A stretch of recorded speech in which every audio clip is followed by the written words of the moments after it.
Paz e graça, irmãos. Vamos abrir a Bíblia em João 8. João, capítulo 8. Eu lerei do 1º ao 11. João, Evangelho de João, capítulo do 1º ao 11. Jesus, entretanto, foi para o Monte das Oliveiras. De madrugada, voltou novamente para o templo, e todo o povo ia ter com ele, e assentado os ensinava. Os escribas e fariseus trouxeram à sua presença uma mulher surpreendida em adultério, e fazendo-a ficar de pé no meio de todos, disseram a Jesus: Mestre, esta mulher foi apanhada em flagrante adultério, e na lei nos mandou Moisés que tais mulheres sejam apedrejadas. Tu, pois, que dizes? Isto diziam eles, tentando-o, para terem do que o acusar. Mas Jesus, inclinando-se, escrevia na terra com o dedo. Como insistissem na pergunta, Jesus se levantou e lhes disse: Aquele que dentre vós estiver sem pecado, seja o primeiro que lhe atire pedra. E, tornando a inclinar-se, continuou a escrever no chão. Mas, ouvindo eles esta resposta e acusados pela própria consciência, foram se retirando um por um, a começar pelos mais velhos até os últimos, ficando só Jesus e a mulher no meio onde estava. Erguendo-se Jesus e não vendo a ninguém mais além da mulher, perguntou-lhe: Mulher, onde estão aqueles teus acusadores? Ninguém te condenou? Respondeu ela: Ninguém, Senhor. Então lhe disse Jesus: Nem eu também te condeno, nem eu tampouco te condeno. Vai e não peques mais. Pedi ao presbítero Osmar que ore a Deus nesse momento.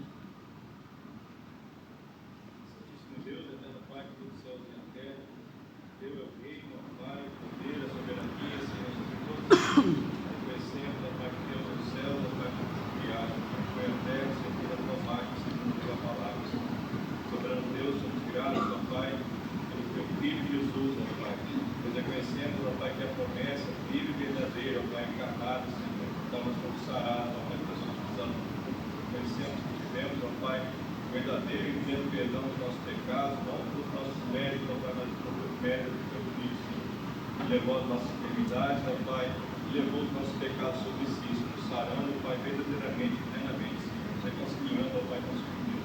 Nós, soberano Deus, somos gratos, ó Pai, por privilégio de estarmos aqui reunidos, ó Pai, congregados, ó Pai, em tua casa, podendo ouvir a tua palavra, Senhor. Esteja, ó Pai, enchendo nossos corações, fortalecendo, ó Pai, nossas vidas, ó Pai, para a tua palavra ser o verdadeiro alimento. Soberano Deus, sei que o reverendo Guilherme, ó Pai, instruindo, ó Pai, com o teu Santo Espírito, da igreja também, Senhor, preparando, ó Pai, para receber a tua palavra. Que oração fazemos em nome de Jesus. Amém. Amém. No final do século XIX, no ano de 1896, nasceu na cidade de Neuchâtel, na Suíça, Jean Piaget. Jean Piaget foi considerado um dos grandes intelectuais do século XX, durante muitos anos. Ele foi professor na Universidade Sorbonne, na França, e toda a obra dele gravita em torno de 3 disciplinas. Ele foi um grande biólogo, ele foi um grande psicólogo. São muitos os trabalhos que ele desenvolveu no campo da chamada psicologia do desenvolvimento, e ele foi um grande epistemólogo. A chamada epistemologia é aquela área da filosofia que procura investigar as condições de possibilidade sobre a validade de um conhecimento. E nesse campo, Piaget, ele deu uma contribuição muito importante criando uma teoria chamada a epistemologia genética. Qual é o propósito dessa teoria?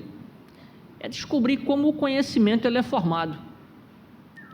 E ele dedicou muitos e muitos e muitos anos das suas investigações a tentar compreender como a criança ela forma o conhecimento. Porque pensemos na criança, ela nasce, ela é concebida, ela nasce, e quando ela é lançada no mundo, ela ainda não consegue fazer determinadas distinções. A gente pega um bebê nos braços, aí ele olha para a gente, ele ri, ele esboça certos sinais. Existe ali muito do que nós podemos chamar de conhecimento instintivo, mas a capacidade de fazer distinções, essa expressão que pode ser resumida numa palavra, inteligência é isso, capacidade de fazer distinções, ela ainda está em processo de maturação, em pleno desenvolvimento.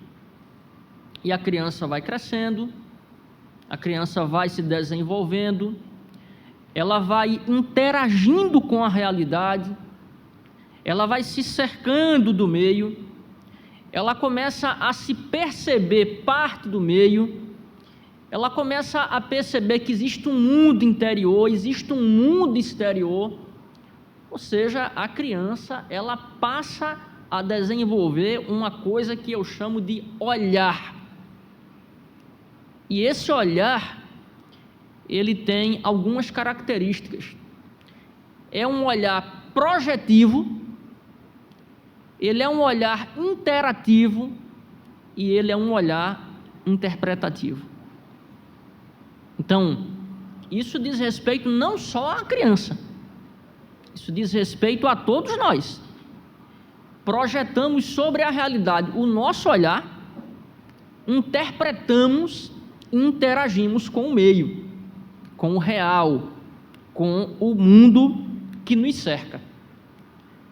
Ocorre, porém, que não raramente nós somos enganados, tanto pelos nossos sentidos, quanto pela interpretação que nós fazemos da realidade. Vou dar um exemplo clássico. Os irmãos estão sentados, estou eu aqui em pé, a terra está girando e a sensação que nós temos é que ela está parada. Ela está girando em torno do seu próprio eixo, ela está girando em torno do Sol e ela tem um giro em torno da galáxia. E a impressão que nós temos é que a Terra está parada. Os nossos olhos, os nossos sentidos, de alguma maneira fazem uma interpretação equivocada, ou seja, o olhar que nós lançamos sobre a Terra e sobre os giros que ela dá, a parte daquilo que a ciência nos informa, geralmente é um olhar equivocado. E esse olhar equivocado, ele vai aparecer de algumas maneiras nos evangelhos do Novo Testamento. Cristo, por exemplo, disse: se o teu olho é bom, todo o teu corpo será luminoso. Se os teus olhos são maus, todo o teu corpo será tomado por densas trevas. Ele não estava falando sobre o globo ocular, essa máquina fotográfica, essa câmera extraordinária. Ele estava falando sobre o olhar que pressupõe uma interpretação. E esse texto que nós lemos é um texto muito conhecido, muito comentado. A maioria dos irmãos aqui são capazes de contar toda essa história sem sequer abrir João capítulo 8, o Evangelho de João. E esse texto nos fala sobre alguns olhares que vão ser projetados. Nós podemos dividir aqui os olhares em pelo menos 3.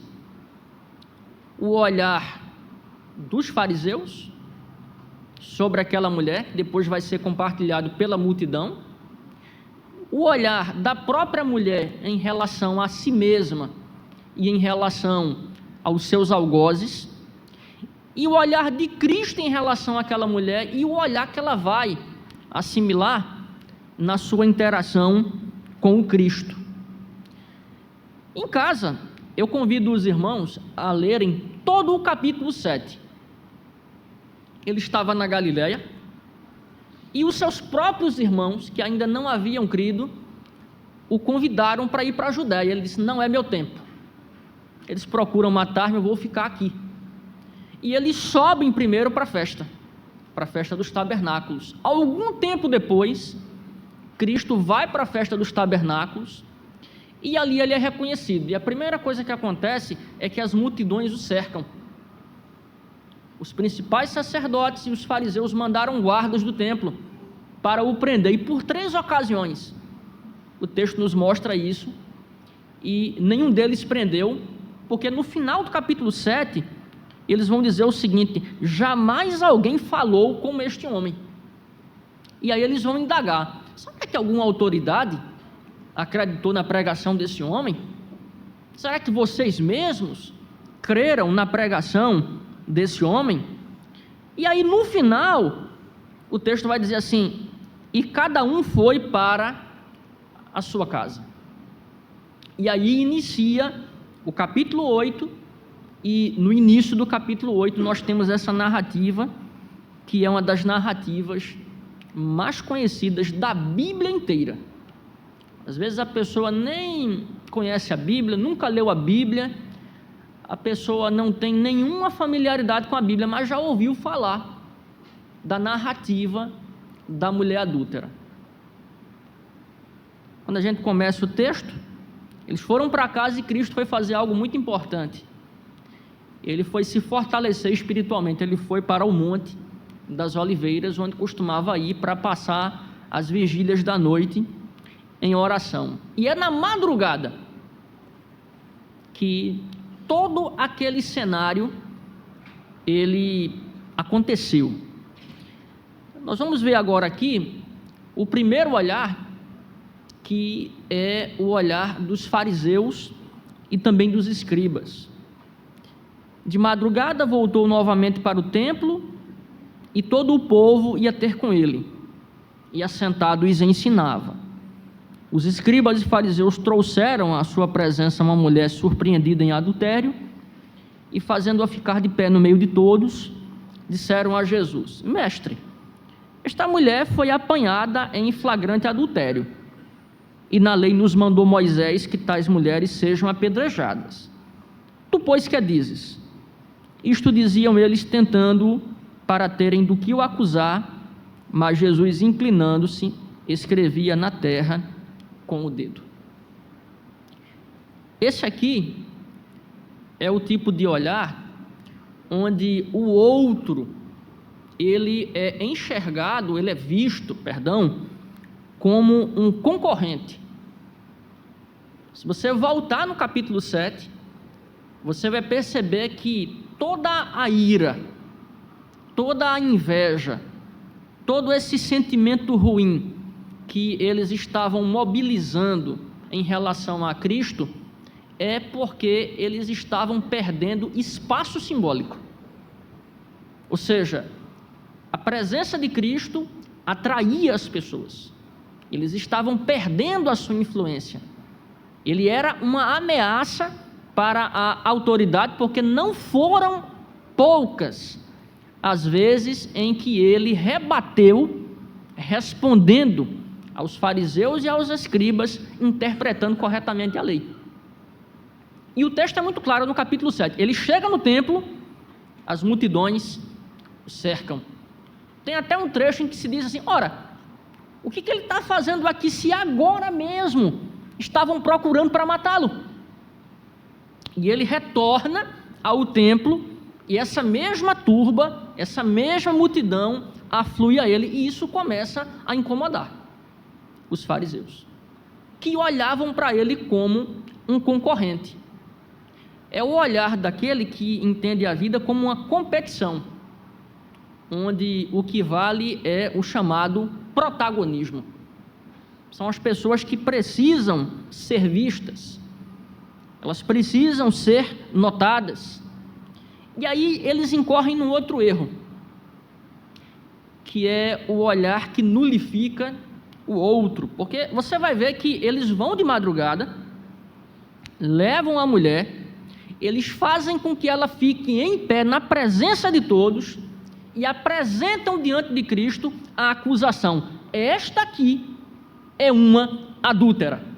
Só que o versículo 6 diz assim: isto diziam eles, tentando-o para terem do que o acusar. Ou seja, eles olham para aquela mulher não como uma pessoa, mas como um pretexto, como um objeto. O olhar que nulifica, o olhar que coisifica. O grande filósofo Martin Buber, que era judeu, ele escreveu um texto muito bonito chamado Eu, aí tem um hífen, tu, eu, tu, onde ele vai nos precaver para 2 enganos: não coisifique pessoas, ao mesmo tempo não atribua a coisas o status de pessoa. Eu acho interessante, hoje a pessoa diz assim: eu sou fulano, eu sou casado com Beltrano, eu faço isso da vida e sou pai, aí diz de um animal. Não é pai daquele animal, é dono daquele animal, é proprietário daquele animal. Aquele animal não deve ser pessoalizado, ele é um animal, deve ser tratado com respeito, com carinho, com afago. Acho que muitos aqui têm animais de estimação, mas não é uma pessoa. E às vezes essa pessoa que trata aquele animal como um filho, ele olha para um semelhante como alguma coisa. Então aqui, os fariseus e os escribas, eles cometem 2 erros. A vida não é uma competição e pessoas não podem ser usadas. Cada um aqui é dotado de singularidade. Cada um é dotado de certas propriedades outorgadas pelo Criador, dotes e talentos. Cada um é ímpar na sua singularidade. Cada um aqui é importante. O diácono Vanderlan, no momento da intercessão, ele frisou algo muito interessante.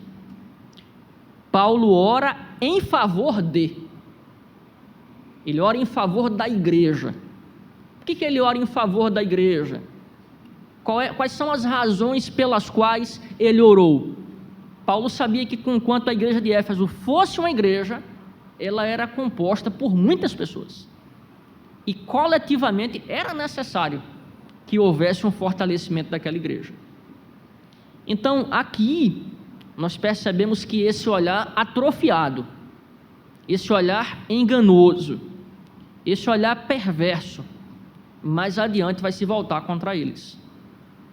Por isso eu quero dizer para os irmãos: não tratem a vida como uma competição. Ela pode ser uma estrada, ela pode ser uma aventura, ela pode ser uma escalada, ela pode ser uma dádiva. Eu pessoalmente vejo a vida como uma dádiva, agradeço muito a Deus pela vida, a cada dia encaro a vida como algo cada vez melhor, nunca como uma competição. E se você quiser estabelecer uma competição, eu vou lhe dizer: compita com você mesmo. Eu posso competir comigo, eu posso buscar cada dia ser um ser humano melhor, um pai melhor, um pastor melhor, uma pessoa melhor, alguém melhor, nunca melhor do que o outro, porque não existem pessoas melhores do que as outras. Eu posso ser melhor do que eu mesmo, e ao mesmo tempo não use as pessoas. Desfrute da convivência, se puder ajudar, ajude, se não puder, não atrapalhe, mas não faça isso que eles fizeram, transformar a mulher num pretexto para ter do que acusar o nosso mestre. No versículo 7, me desculpem a expressão, eles começaram a cavar a própria sepultura.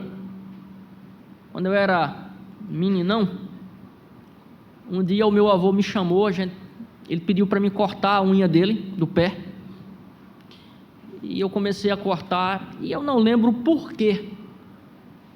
Ele falou para mim assim: meu filho, nada melhor do que o passar do tempo. O tempo é o senhor de tudo. E depois eu ouvi a seguinte expressão: o tempo é o senhor da razão.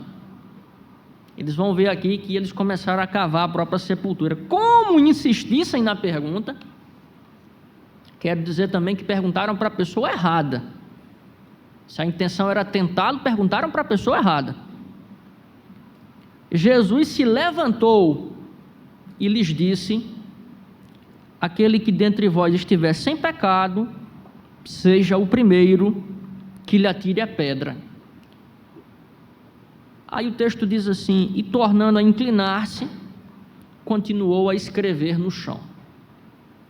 Então, eles insistiram.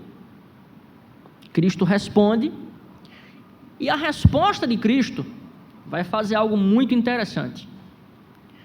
O olhar dos escribas e fariseus, que eu disse, é o olhar que compete, é o olhar que nulifica, ou seja, é um olhar interpessoal. Ele agora vai passar a ser um olhar intrapessoal, ou seja, a câmera que antes estava projetada para a pessoa de Cristo, para aquela mulher, ela agora vai se voltar para dentro.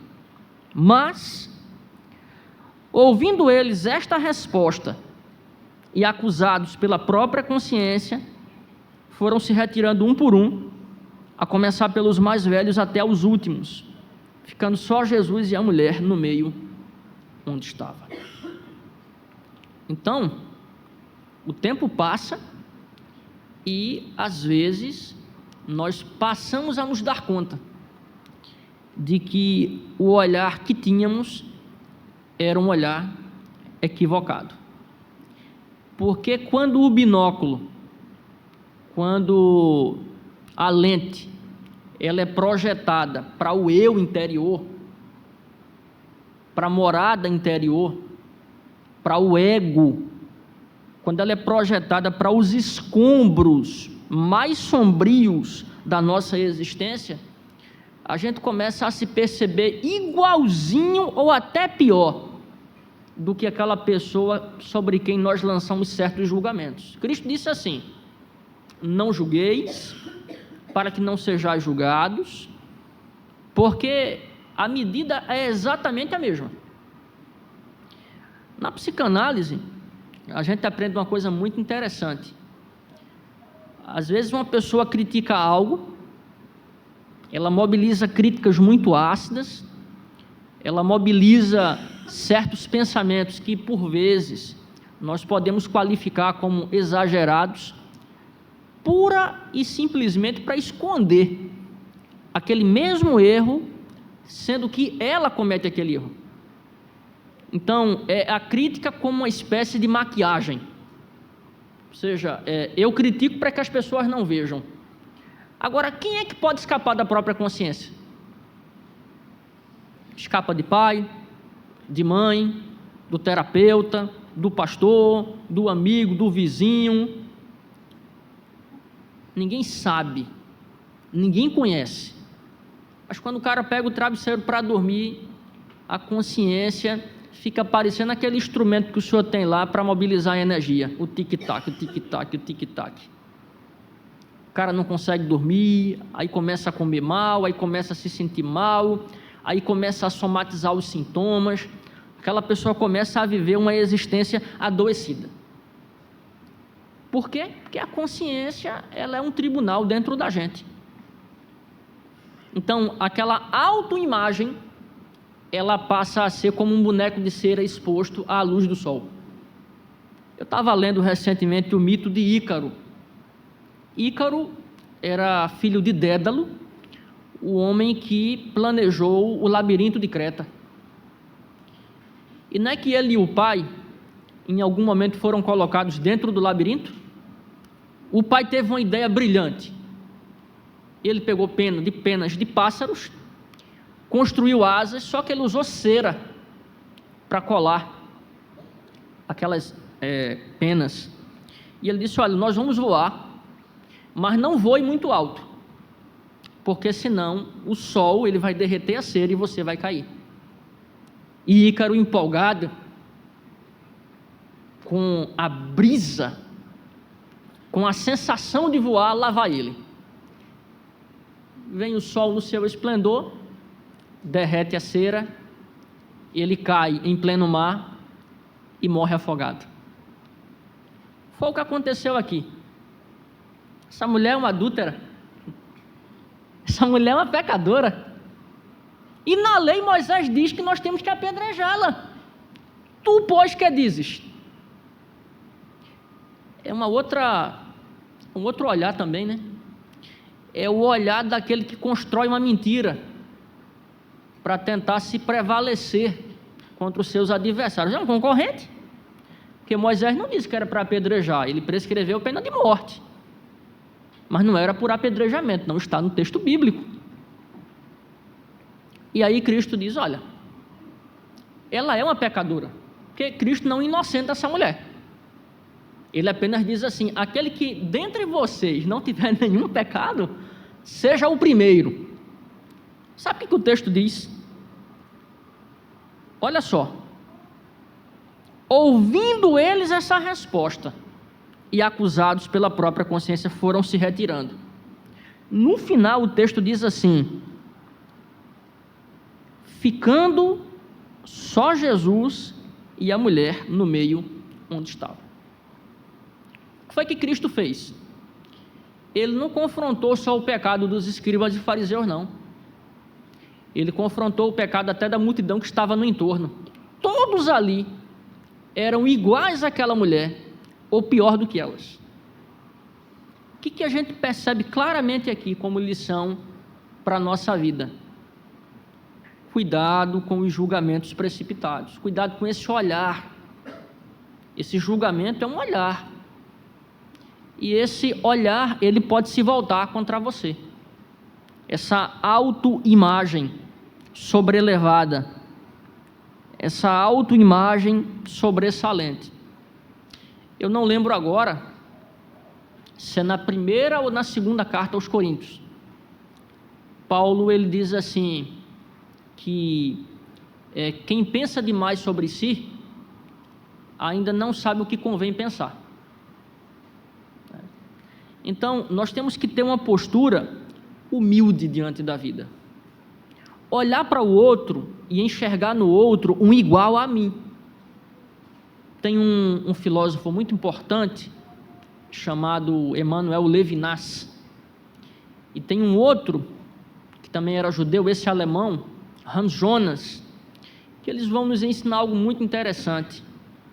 Na ambiência humana, nós convivemos com os humanos como iguais, nós somos exatamente iguais, e do ponto de vista bíblico também, nós somos pecadores, carentes da graça de Deus. O texto inclusive vai dizer lá em Romanos: todos pecaram e todos igualmente carecem da glória de Deus. Nesse ponto aqui, Cristo ele vai agora arguir a mulher, e ele vai promover nela um olhar, que é um olhar também intrapessoal, para que ela tivesse consciência do pecado e da gravidade do pecado que ela tinha cometido. Erguendo-se Jesus e não vendo a ninguém mais, além da mulher, perguntou-lhe: mulher, onde estão aqueles teus acusadores? Ninguém te condenou? Respondeu ela: ninguém, Senhor. O que foi que ele fez? Ele disse àquela mulher: você é uma adúltera, sem precisar dizer. Ele apelou para a própria consciência daquela mulher. Porque imaginem, ela foi apanhada em adultério, ela foi trazida, fizeram-na ficar de pé, chamaram-na de adúltera e utilizaram ela como um pretexto para terem do que acusá-lo. E agora? Qual seria o fim daquela mulher? A morte. Mas a pergunta de Cristo é: onde estão aqueles teus acusadores? Ninguém te condenou? A resposta dela é: ninguém. Mas a pergunta é: e a consciência daquela mulher? Ela foi chamada exatamente a comparecer perante o tribunal da própria consciência, para que ela soubesse a gravidade do pecado que ela havia cometido. Adultério, se os irmãos lembram, é a quebra do 6º mandamento. O 5º mandamento é honra teu pai e tua mãe, perdão. Do 7º mandamento, o 6º mandamento é não matarás. E de fato ela havia quebrado o decálogo. Ela havia violado a aliança, que é o matrimônio. E aí Cristo vai encerrar lançando sobre ela um outro olhar que para mim é o olhar supremo. É o olhar da graça. É o olhar do perdão. É o olhar daquele que olha para o pecador como o pecador é. Um pecador desesperadamente carente da graça de Deus. Nem eu tampouco te condeno. Vai e não peques mais. É o olhar que chama ao arrependimento. É o olhar que diz que o recomeço é possível. É o olhar que diz assim: é possível parar aqui. É possível dar um passo atrás. E é possível continuar a caminhada. Às vezes a pessoa se encontra na mesma situação que essa mulher, sem saber o que fazer. O texto vai nos mostrar aqui que esse olhar de Cristo serviu para aquela mulher de farol, serviu para aquela mulher de norte, serviu de ponto de referência. Na vida dessa mulher, o olhar de Cristo ele foi um antes e um depois. Ele foi um divisor de águas.